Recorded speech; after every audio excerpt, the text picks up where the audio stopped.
Bonjour chers amis, je suis très heureux de vous retrouver dans cette vidéo. Alors aujourd'hui nous avons une question des plus atypiques. À ce qui paraîtrait, un de nos abonnés nous a rejoint en nous informant de ce qu'il a eu un débat très passionné avec quelques-uns de ses collègues. Son désir était de comprendre s'il y avait réellement une différence entre le compte 241, matériel et outillage, et le compte 6056, achat de matériel et outillage.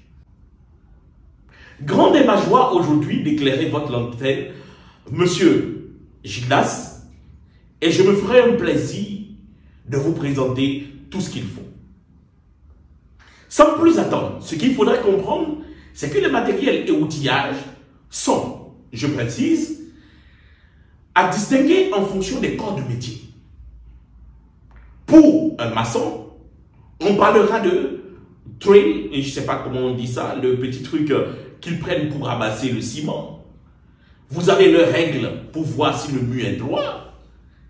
Pour un corps de métier tel que le dentiste, il peut avoir l'appareil dentaire pour écarter, pour pouvoir regarder dans la bouche des patients.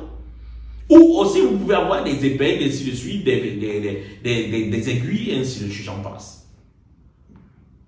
Pour les comptables, vous pouvez avoir des calculatrices et un certain nombre de choses.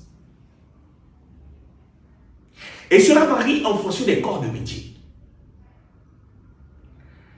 D'où justement le débat passionné. Parce que, est-ce que l'on doit enregistrer en charge ou en immobilisation? La question se pose réellement. L'on enregistre en charge ce type d'opération lorsque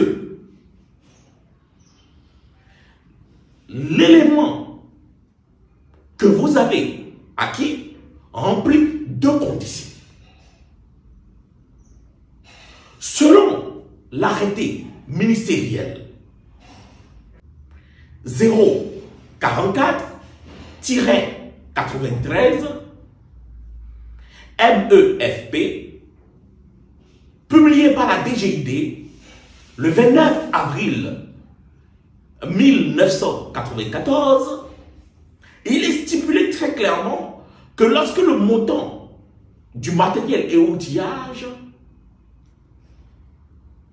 est supérieur à 100 000 francs, il faudrait l'immobiliser. Cependant, inférieur à 100 000 francs, vous pouvez le positionner en charge. Dans certains cas, vous pouvez avoir un montant inférieur à 100 000 francs et ne pas le positionner en charge. Mais dans quel cas concrètement? Lorsque le préposé matériel et outillage peut être utilisé sur une durée supérieure à 2 ans, même si elle a une valeur de 50 000, même si elle a une valeur de 25 000 francs CFA, vous devriez en principe l'immobiliser. Je rappelle à toutes fins utiles que votre comptabilité doit être le plus sincère possible. Après avoir souligné tout ceci, pour nos jeunes frères, ils se poseront la question de l'enregistrement. Vous avez deux types d'écriture.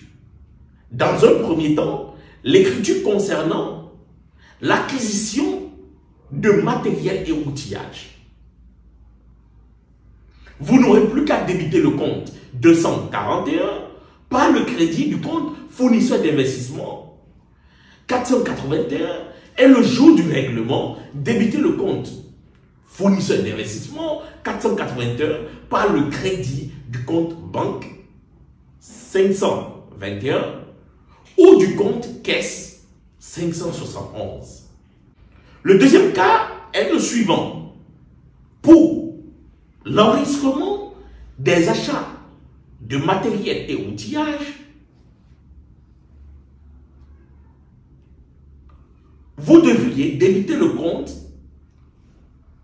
6056 par le crédit du compte fournisseur 401 Puis, lors du règlement, débiter le compte 401 par le crédit du compte 521 banque ou du compte 571 caisse.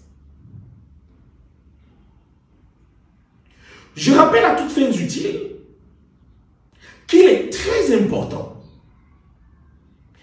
déjà d'utiliser les bons termes. On achète de la marchandise et on acquiert du matériel et outillage. Le deuxième point que vous devez comprendre ce soir, c'est que si vous ne suivez pas cette distinction que nous venons de vous présenter, vous exposez votre entreprise à un redressement fiscal. Vous exposez votre entité à un redressement fiscal. Il serait judicieux que vous suiviez nos instructions à la lettre. Sur ce, mes chers amis, je suis très heureux d'avoir partagé ces quelques moments avec vous, ces quelques minutes avec vous. Et je vous prie de vous abonner à la chaîne YouTube, mais aussi de vous rendre rapidement sur nos différentes pages Facebook, LinkedIn, Instagram et de vous abonner.